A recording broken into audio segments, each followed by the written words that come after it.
What we're going to do in this video is we are going to connect a graph to a table, and we're going to connect a graph to a math input so students can see their points and lines come to life as they create them. And so let's go ahead and let me show you what I mean. Let's hop over here real quick and show you an example of what I'm talking about. So we are going to do something like this, where students come in, they input some X values and some Y values, and as they do, they can see them actually appear on the graph itself.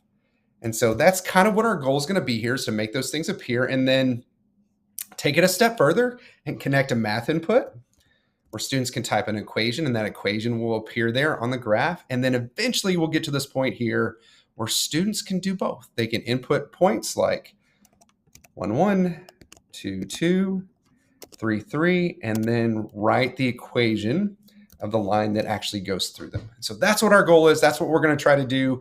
So let's hop over and let's see if we can't make it. And let's see if we can't build it. So I'm going to go back over here to Amplify Classroom, back on my Discovery page, my home page, and I'm going to go over here under my stuff, and I'm going to hit Custom Activities, and I'm going to create a new activity. And so I'm going to call this Connecting to a Graph. Of course, you can call it whatever you want to, and let's create that new activity. All right, we're in our canvas, we're in our blank space here. Let's start building, let's start making. And so that first one, all I really had was a table and a graph. So I'm going to pull those components. The first one is a graph component, which is right here. And notice that is kind of your standard graph that will appear for students. There is a full graphing calculator down here, but this is the one where you want stuff to display. And then I'm going to pull a table. So the table is right here, just a little bit below it. I'm going to put them side by side. There we go. We've got our table and our graph.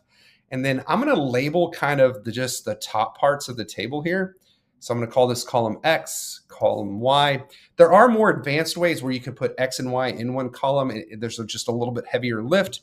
And of course, I would encourage you to explore those ways. And maybe in a future video, we will talk about it. But just note, there are other ways to do this as you're going.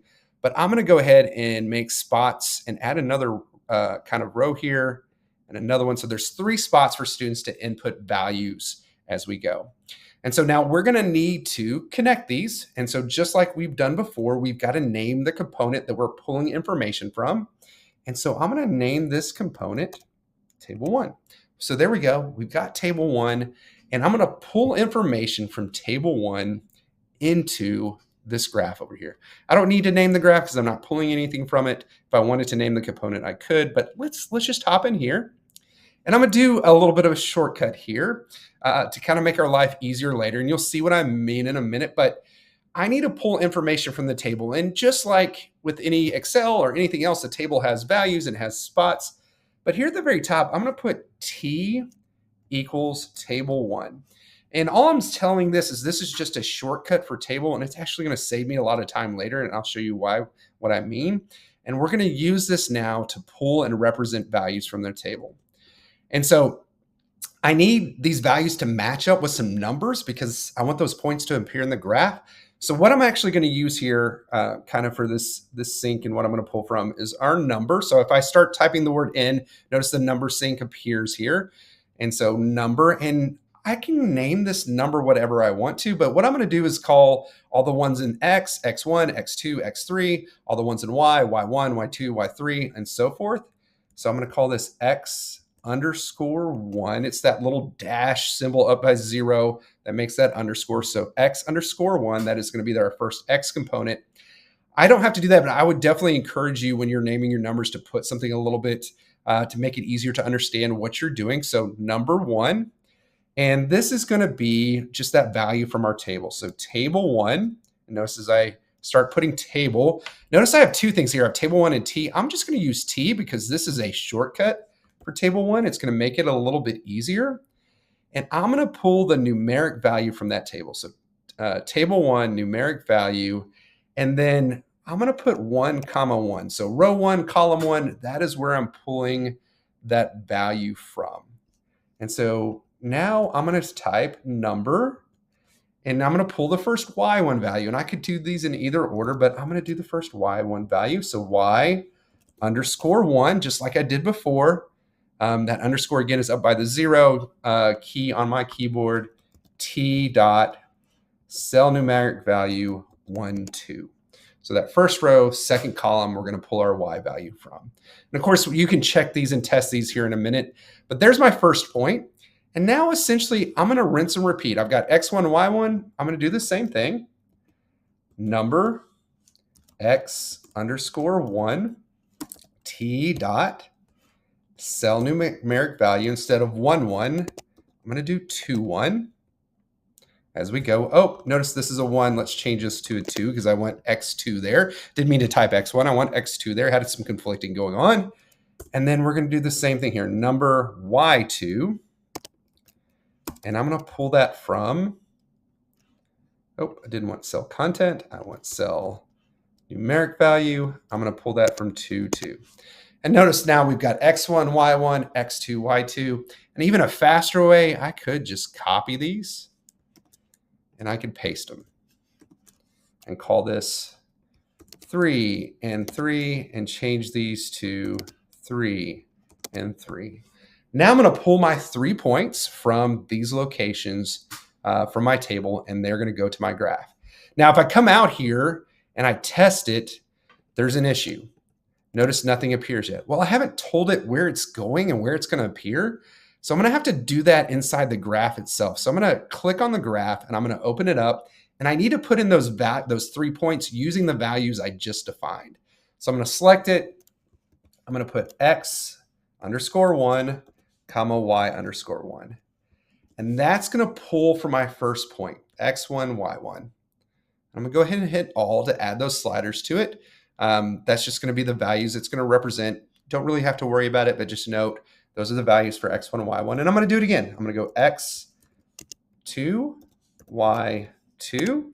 So it's going to pull it from that point. And then I'm going to do the next one here, X3, Y3. And a subtle twist, one other thing that you can do to it as you're putting these in, your 3 points. So I've got them. I'm going to drag these up here so we can see them better.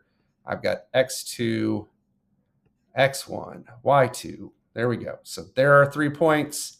If I click this little button where it says label, now it will label the points as they come on for students. You can turn that off if you want to. Totally up to you. For this first one, we'll just leave them on.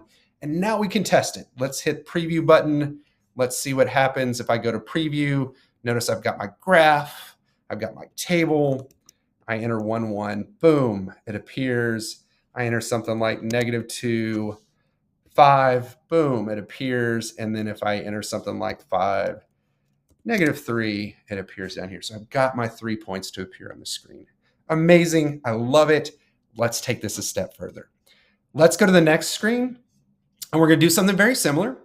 We are going to basically do what we did. Instead of a table, I'm going to put a math input and I'm going to connect a graph. I'm going to connect a line here. I'm going to connect an equation. So let's go over here to the left.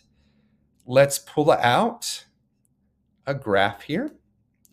And let's pull out a math response. So I've got 2 things here. I've got my math response box. I have my graph. I've got them ready to go. I'm going to name this component. And so I need to name my input something. I'm going to call it input 2. Again, feel free. You can call it line, equation, graph, whatever you want to call it. Bob, your choice. You can name it whatever you want to. And then let's go inside our graph, inside the computation layer, and let's pull information from there into our graph. So I'm inside the computation layer here of the graph. And what I'm going to use is something called function. So if I want to create a line to appear, I'm going to use the function, or if I want to create a function to appear, I type the word F, I get the function sync to appear there. And then I need to name my function something. I'm going to call it function F, because why not? We can, of course, call it whatever we want to. I'm going to call it function F. And then there is a source we can pull called simple function. If I type the word S, notice simple function appears as the first thing. I'm going to type it. And then I need to tell it where to pull that simple function from. Remember, we labeled our math input, input 2, so that math spot. So input 2 dot, And we're going to use the latex command because that means it's going to read the equation, latex. And then I need to put a comma, and I need the variable that's going to be part of that latex. And we're going to use the variable x. So there we go. So simple function, that's going to pull that function from that math input. The variable is x that we need to use. And notice again, if I hop in here and type in y equals x, nothing appears yet because you know what? I haven't told it in the graph what to do. So let's hop into our graph and let's type y equals f of x. That is our function, that simple function f that we're going to use. We'll hit the slider F, and then now notice when I hit preview, nothing appears over here. But if I come up to my spot and hit y equals x, amazingly my equation there, if I hit y equals 3x, notice what happens, negative x. All those different equations are going to appear based on what I just put in there. So we've done it. We've got our equation. We've got our table. Let's level it up. Let's put it all together and wrap this one up. I'm going to go ahead and hit the plus key here. And now what I'm going to do is I'm going to put all the things that we just got through doing. So the first thing I've got is a graph. And then I'm going to have a note for some instructions for students. We haven't done a note yet here on this one. I'm going to have a table for them to input values. And then I am going to also have a math input or math response. So students can put in a table of values. They can put in their function or their equation there. And let's kind of tie this all together. So I'm going to name this table 1, table 3. When I name my component, we're really just doing what we did before, nothing new here. I'm going to name my input, input 3. Beautiful, I love it. And now we're going to put our X and our Y in our table like we did before. And we're going to put plus so that we have 3 spots there, 3 places to put values. I'm going to add some instructions up here. And the instructions will be enter 3 points into the table and the equation through the 3 points. Of course, you can wordsmith that and make that a lot better. You get the idea. This is going to be our prompt for our students. Here is where we've got our table. We've got our input. Now I need to tidy everything up. I need to pull everything from this table and this input. Now, remember way back at the very beginning of this video, I showed you, hey, we're going to use this little shortcut, t equals table, with that little quick. I'm gonna do a little cheating here. I'm going to go back to that very first graph. So I'm back on screen 1 where we first did our table and our graph. I'm going to go inside here. Remember this commands that we wrote down with all these different tables? I'm going to copy all this right here. Just select it all, hit Command copy, Command C. Let's go all the way back over to screen 3. Let's hop into the computation layer of this graph and hit paste. And here's the subtle twist. Instead of labeling t equals table 1, I'm going to change it to table 3. So now suddenly I didn't have to retype all of that over. It's going to magically just now pull from table 3. So if you're doing some building and some customization, this is a quick way to make things a lot faster on yourself, being able to copy and using kind of a variable up the top to make it more simple for you. So now it's going to pull values instead of from table 1, from table 3. The only other thing I need to do here is I need to add in my simple function. And of course I could go back and copy that command, but I'll just go ahead and type it out again so you can see it. I'll type the word F for function. It will come up, function F. I'm going to use the simple function command. So type S for simple function. And then instead of input 2, and I could have used a shortcut, but I didn't because there was only one thing. I'm going to do input 3 dot. First thing that comes up when I do the dot is latex, comma, X. So I've got all my computation layer. I've got all my connecting fibers and my sinks and sources. Great. One last thing to do and I'm done with this, and that is input my stuff into my graph. So here we go. First thing I'm going to do is my equation, y equals f of x.